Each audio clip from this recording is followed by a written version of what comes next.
बहुत अद्भुत एक्टर, अद्भुत इंसान और इतनी सुंदर पर्सनालिटी हमारे सिनेमा इंडस्ट्री में। अ, मुझे मौका मिला था उनके साथ कुछ समय बिताने का ऊटी में, और एक बार जहाज में हम लोग मिले थे।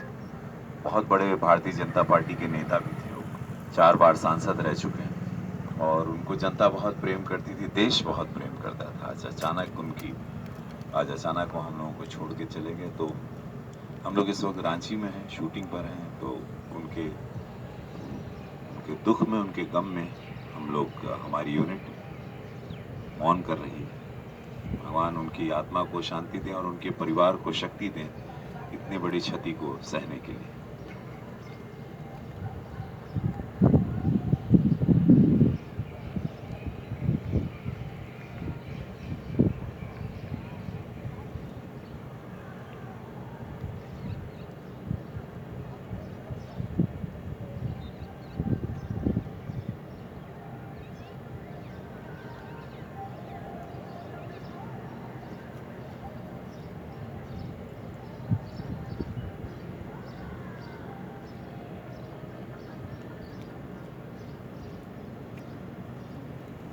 जय श्री